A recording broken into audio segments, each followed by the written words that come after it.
For those who work full-time, here are some tips for you. In my master's program, when I attended Bowie State, I did pretty good with just taking the day off the day of a test or giving myself 2 days in advance to complete a paper. But when I got to my master's of public policy class, I needed more than that. I needed to shut down after work completely. I needed to also not run around so much on the weekend. Now, this might be because I actually worked further away from my job when I was in my master's of public policy class. Like I said, 35 miles one way, 35 miles back the other way. And that meant it was 35 miles to class, where when I was at Bowie State was just 4 miles away from my house. That gave me a lot of time during the week. But when I went to Georgia State, because I worked far away for the first year and a half, I needed to make sure that I had time on the weekend. So at first, I started off with being able to work at the food pantry on the weekends at my church. I had to cut that out because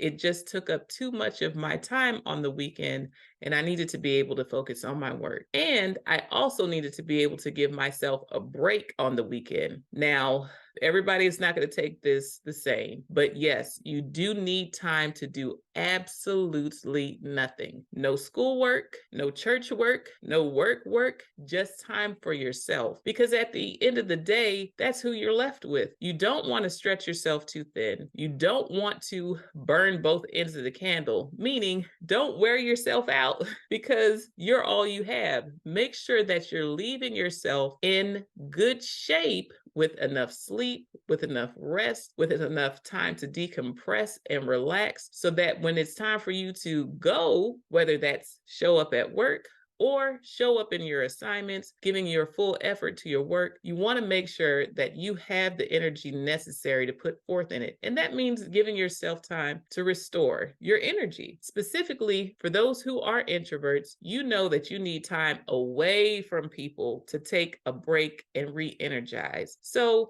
that's another reason it's important to give yourself time to do absolutely nothing. And don't apologize for it. And as a matter of fact, don't tell anybody you're doing it. Because for some reason, people think you always need to be busy. No, you don't. Not if you want to maintain your mental health and your physical health. You need to give yourself time to breathe. So make sure you schedule that in and don't feel like you have to explain it to anyone. And to keep from feeling like you have to explain it to anyone, just don't tell anybody. You're grown. It's okay to take a break.